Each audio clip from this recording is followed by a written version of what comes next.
أعوذ بالله من الشيطان الرجيم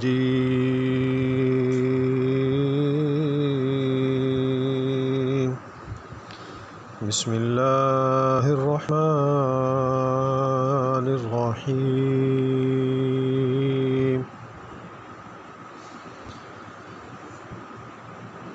يا أيها الذين آمنوا إذا نودي للصلاة من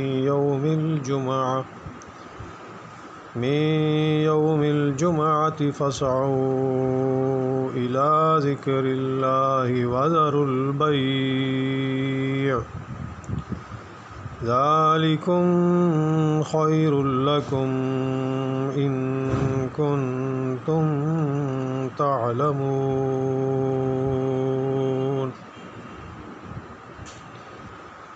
فإذا قضيت الصلاة فانتشروا في الأرض وابتغوا من فضل الله واذكروا الله كثيرا لعلكم تفلحون وإذا رأوا تجارة أو لهوا انفضوا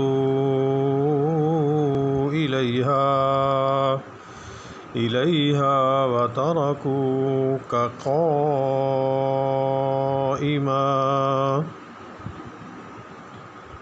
قل ما عند الله خير من اللهو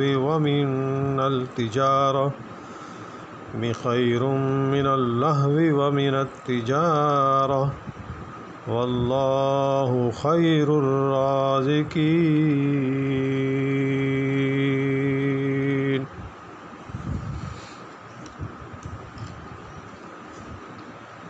اللہ تعالیٰ اپنے بندوں سے مخاطب ہے جو ایمان لائے ہیں،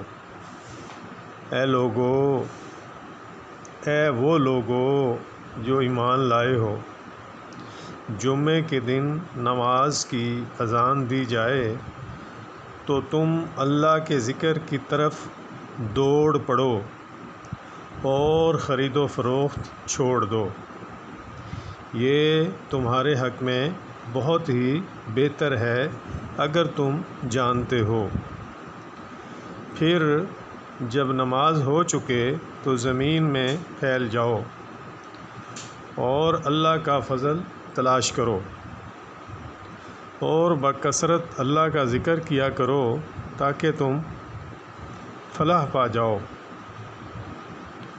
اور جب کوئی سودا بکتا دیکھیں یا کوئی تماشا نظر آ جائے تو اس کی طرف دوڑ جاتے ہیں اور آپ کو کھڑا ہی چھوڑ دیتے ہیں۔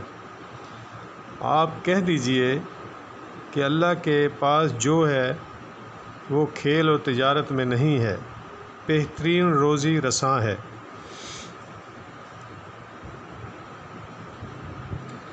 یہ اذان کس طرح کی دی جائے، اس کے الفاظ کیا ہوں، یہ قرآن میں کہیں نہیں ہے، البتہ حدیث میں ہے، جس سے معلوم ہوا کہ حدیث کے بغیر قرآن کو سمجھنا ممکن ہے، نہ اس پر عمل کرنا ہی۔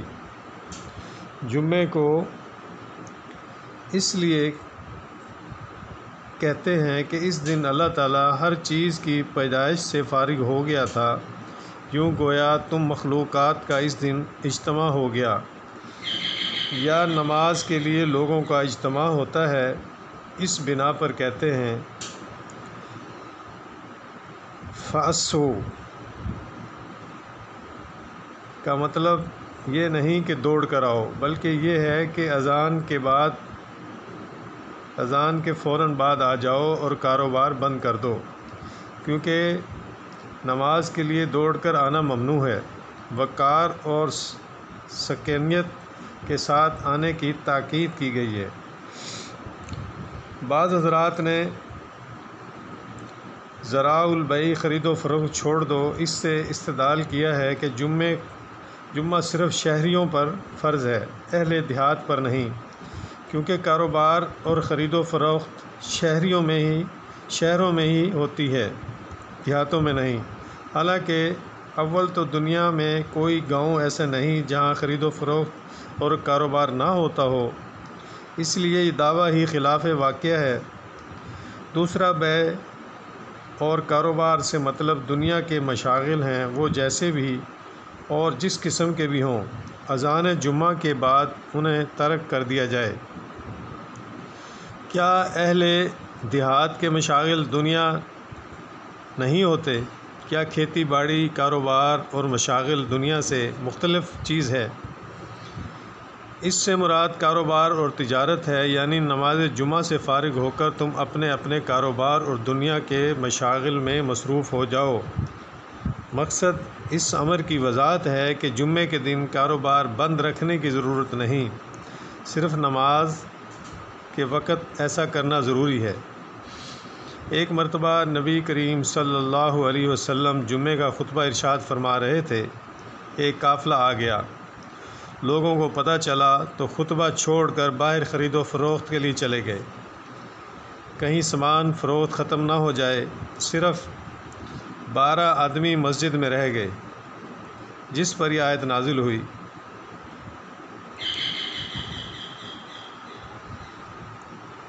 صحیح بخاری میں بھی ہے، انفزاز کے معنی ہیں مائل اور متوجہ ہونا، دوڑ کر منتشر ہو جانا۔ الیہا میں ضمیر کا مرجع تجارت ہے، یہاں صرف ضمیر تجارت پر اکتفا کیا ہے، اس لیے جب تجارت بھی باوجود اور جائز ضروری ہونے کے لیے دوران خطبہ مذموم ہے، تو کھیل وغیرہ مذموم ہونے میں کیا شک ہو سکتا ہے؟ علاوہ ازیں معلوم ہوا کہ خطبہ جمعہ کھڑا کر دینا سنت ہے، چنانچہ حدیث میں بھی آتا ہے کہ آپ صلی اللہ علیہ وسلم کے 2 خطبے ہوتے تھے، جن کے درمیان آپ صلی اللہ علیہ وسلم بیٹھتے تھے، قرآن پڑھتے اور لوگوں کو واعظ نصیحت فرماتے، یعنی اللہ اور رسول کے احکامات کی اطاعت کی جو جزائے عظیم ہے، جس کی طرف تم دوڑ کر گئے اور مسجد سے نکل گئے اور خطبہ جمعہ کی سماعت بھی نہیں کی۔ بس اسی سے روزی طلب کرو اور اسی کی اطاعت کرو، اسی کی طرف وسیلہ پکڑو، اسی کی اطاعت اور اسی کی طرف انابت تحصیل رزق کا بہت بڑا سبب ہے۔ ہر جگہ قرآن میں یہ فرمایا گیا ہے کہ اطیعوا اللہ و اطیعوا الرسول۔ قرآن ایسے سمجھ نہیں آتا جب تک سنت پہ نہ چلا جائے، اور سنت آپ صلی اللہ علیہ وسلم نے فرمایا کہ میرے بعد میرے صحابہ سے اور اس کے بعد ان کے آگے، تو صحابہ میں لوگوں نے مختلف اختلافات کیے۔ یکم محرم کو ابو لولو فیروز نام کا بندہ ایران سے آیا، یکم محرم سے کچھ دن پہلے اس نے آ کے کہا کہ جی آپ کا گورنر مجھ سے ٹیکس مانگتا ہے، کم کرو۔ آپ نے پوچھا حضرت عمر سے تو پتہ چلا ٹیکس تو جائز ہے۔ اس کو برداشت نہیں ہوا، اس نے فجر کی نماز میں اندھیرا سمجھ کر آپ پر حملہ کر دیا اور آپ کچھ دن کے بعد شہید ہو گئے۔ اتنی بڑی ہستی یکم محرم کو اللہ سے جا ملی۔ سسر نبی کا تو عمر رضی اللہ تعالی عنہ ہے۔ 2 رکعت بیت ابراہیم پر مشورہ قرآن نے قبول کیا اور حکم دیا تو وہ عمر ہے۔ پردے کا مشورہ قرآن مانتا ہے تو وہ عمر ہے۔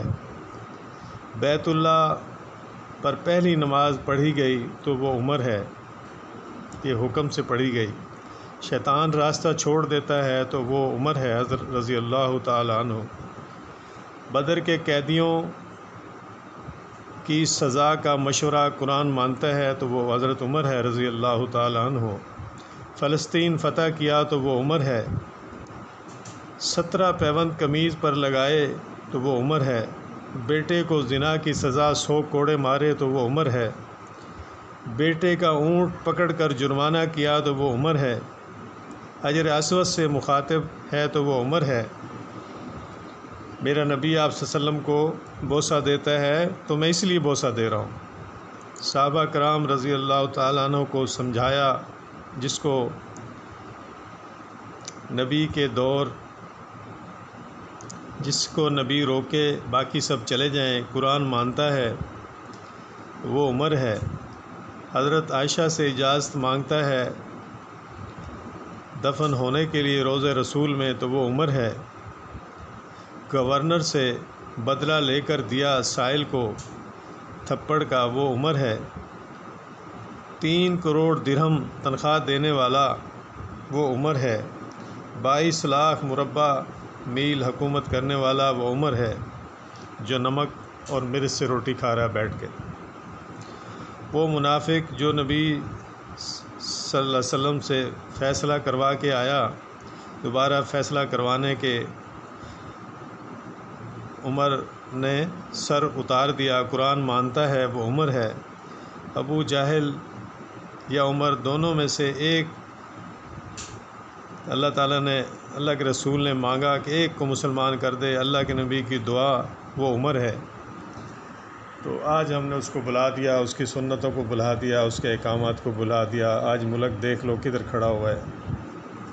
اللہ تعالیٰ ہمیں عمل